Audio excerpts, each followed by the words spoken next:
না, দেখতে দেখতে 9টা বেজে গেল। তাড়াতাড়ি রান্নার কাজটা সেরে ফেলি, না হলে সুইটির খেতে দেরি হয়ে যাবে। ও স্কুলে 11টার মধ্যে পৌঁছাতে পারবে না, তখন আমার সবাই বকাবকি করবে। আমায় খেতে দাও, সকাল থেকে কি করছো? তুই খাবারটা নিয়ে নিতে পারছিস না? কেন নেব, ঘরে বউ থাকতে। থাক, ওকে কিছু বলতে হবে না, আমি এক্ষুনি দিচ্ছি। ইস, তুলসী মন্দিরটাকে ধুলা হয়েছে। যত সব গাড়ি গাড়ি মাটি নিয়ে যায় রাস্তা দিয়ে, গ্রামের লোক এদের কিছু বলেও না। আজকে তো ছুটি, রবিবার, ঘরটা একটু সুন্দরভাবে গুছাই।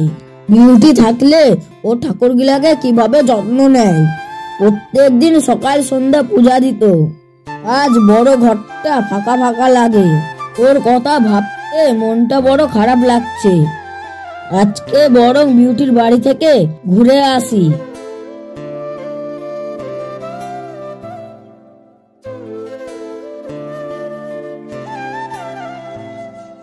তিথি, তিথি, চল বুনু, তুমি, আমি আর পল্লবী পিসি বিউটি দিদির বাড়ি যাব। এই শাড়িটা বিউটি পিসির জন্য এনেছি, নিয়ে যাব।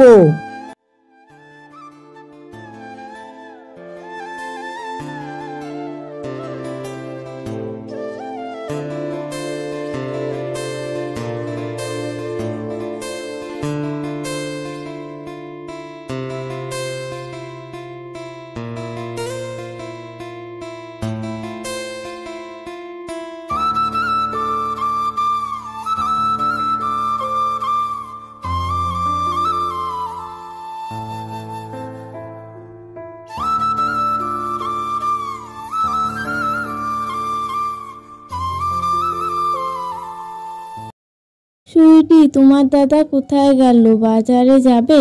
কেন গো, কালকেও তো এক ব্যাগ বাজার করে নিয়ে এলো।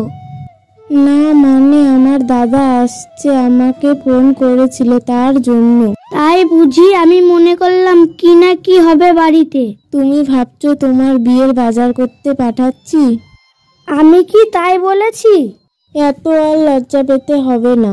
মেয়ে হয়ে জন্ম নিয়েছি যখন, একদিন না একদিন পরের বাড়ি যেতেই হবে। কবে হবে রামরাজা, তারপরে সীতাবনে বাস? আগে আমার বিয়ে তো হোক, তারপরে দেখা যাবে। তিথি, ওইটা বিউটি দিদির বাড়ি। এইখানে গাড়ি দাঁড়াও, আমরা চলে এসেছি।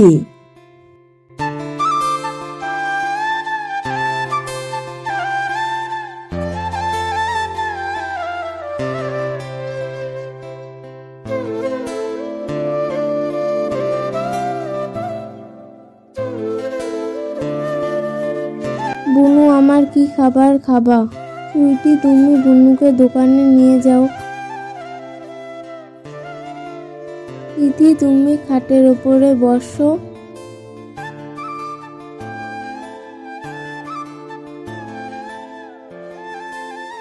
দাদা, তুমি চা খেয়ে নাও। এই পুচকুটাকে সুইটি? এইটা আমার বৌদির বোন হয়। সুইটি, তাহলে আমি লাইনে থাকি। হ্যাঁ হ্যাঁ, ইংলিশ মিডিয়াম মাধ্যমিক পাস করবি তোর টাকা দিয়ে, তাহলে তোর হয়ে যাবে।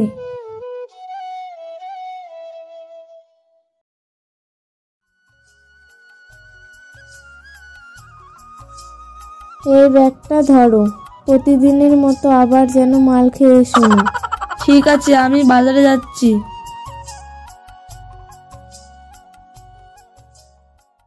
জামা ছিঁড়েছি, মাল খেয়েছি, বাজার করিনি, ব্যাগও আনিনি। আস্তে আস্তে চল, পড়ে যাবি তো। ঠিক আছে। দাঁড়াতে পারছো না? কাকে শুধু শুধু বলে মাল খায়, আজ সত্যিকারের মাতাল কাকে বলে তুই দেখ।